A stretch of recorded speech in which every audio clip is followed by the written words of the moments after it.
Good morning, everyone. Today in science, we are going to study about super senses. The topic for today is the super senses of tigers. As you know, tiger is our national animal. They are the largest white cat in the world. They are carnivorous, it means they only eat flesh. Tigers are solitary hunters and they generally search for food alone at night. They only stalk their prey and then they hunt at night. They are good swimmers. Their roar can be heard as far as 3 kilometers away. And a tiger can run at a speed of 65 kilometers per hour. Do you know a tiger can reach a length of up to 11 feet and weigh as much as 300 kilograms? So they are such a biggest species of the cat family. They are the most alert animal, one of the most alert animal. Tiger have 6 super senses. Sense of sight. It can see 6 times better at night than most of us. They can see very far, that too at night when it is dark. They can see very clearly at night also.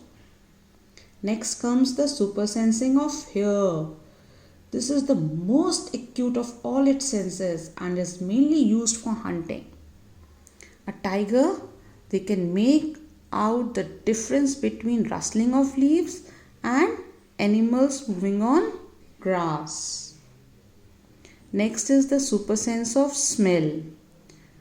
A tiger can recognize the smell of urine of other tigers and avoid going into other tigers' area. So they smell the urine and they avoid going to other tigers' area. Tigers can move their ear in all directions and catch sound from all around. Do you know they are capable of rotating their ears similar to a radar dish? Like a radar, it moves in all the direction. The tiger can also rotate its ear in all the direction and detect sounds produced in dense forest. They can make different sounds for different purposes, like when it is angry, it's or to call it the call to a tigress. If they want to scare someone or if they want to call their friends, their sound will be different. As I have told you, the roar of a tiger, it can be heard up to 3 kilometers away. Then comes the super sensitive whiskers. Tiger's whiskers. What are whiskers? They are the projecting hair around the tiger mouth. It can sense movement in air and can find its prey. Prey is food. Now see, in spite of having so many super senses, why they are in danger? Why these tigers are still in danger? They have so many super senses. Their numbers are also decreasing. And if we don't save them, then after a few years, all the tigers will disappear and future children won't be able to see tigers. Just like we only see dinosaurs. Where do you see dinosaurs these days? Only in pictures and movies. Now future child will also see tigers only in pictures and movies. Tiger is our national animal, isn't it? So it is our duty to save tiger. So what are the dangers faced by the tigers? Let's discuss about the dangers faced by the tigers.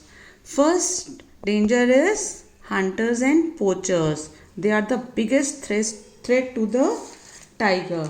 Now who are poachers? Poachers mean people who hunt animals and sell their body parts to make money out of it. Hunters and poachers kill tigers and sell their beautiful parts to make money. Next danger is deforestation. What is deforestation? cutting off trees from a large area of forest illegally. Now you'll ask how deforestation is a danger.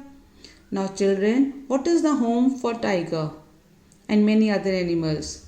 It is forest now. Now if trees are not there, where will these animals live? So deforestation is also a danger faced by these tigers and other animals. Tigers are also killed for their skin. Like tigers, many other animals are also killed and their parts are sold. Tigers are killed for their skin. Elephants are killed for their tusks.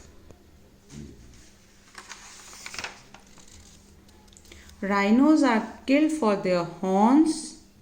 Snakes, crocodiles are also killed for their skin. Musk deer are killed for the musk.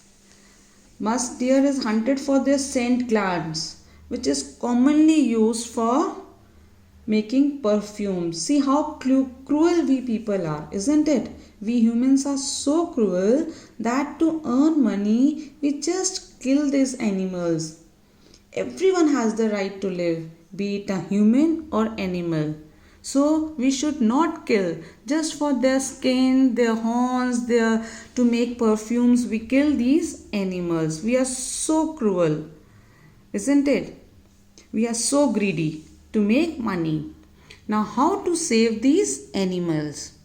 Our government will save these animals. To protect these animals, our government has made some rules and laws and some forests as protected areas for these animals. These protected areas are the national parks. What are the national parks? An area set aside by a national government for the preservation of natural environment. So many national parks are there in our country to protect these animals. The government has made rules. Now no one can kill them or hunt these animals or destroy the jungles in these national parks. They are not allowed to enter these without the permission of government. Some of the national parks in India are Jim Corbett National Park in Nainital, Kaziranga in Assam, Gir Forest in Gujarat, Sundarbans in West Bengal, Kanaji National Park in Madhya Pradesh, Ranthambore in Rajasthan, and Ghana National Park in Rajasthan. So now the government has made the law to protect these animals. It is our duty also to protect these animals. These tigers, they are our heritage. Let us pledge to save the roar of jungle. Let us save the tiger. I hope you all have understood about the tigers. Now children, these are few of the keywords which we have learned in the chapter. So you just have to copy these keywords in your notebook and learn them. First is your sense organ, an organ of the body that enable us to experience the surrounding of our environment. Then adaptation, changes in the body features or behavior of animals that keep them to survive in a particular habitat are called adaptation. Then hibernation. Some animals go for a long deep sleep during winter. It is called hibernation. Estivation. A long summer sleep by some animals is called estivation. Poaching. A deadly crime against wildlife like killing animals illegally. Whiskers. Long projecting hair growing at the sides of the mouth of animals. Echolocation, the use of echoes to detect objects as observed in dolphins and other natural creatures. Now comes the extra information in the chapter. We are going to do about sericulture, which we have already done in class 4 also. The production of raw silk by raising caterpillar, that is in its larva stage. It is the raising of silkworm for the production of raw silk. The scientific name of silkworm is Bombyx mori. Silkworm grows and feeds on mulberry leaf. Silkworm during the cocoon stage forms thread-like structure around their body. At that sixth stage, cocoon is boiled in water to separate thread-like structure to produce silk. Now children, you are supposed to copy these keywords and extra information in your notebook. And that's all for today. Have a nice day. Enjoy your day.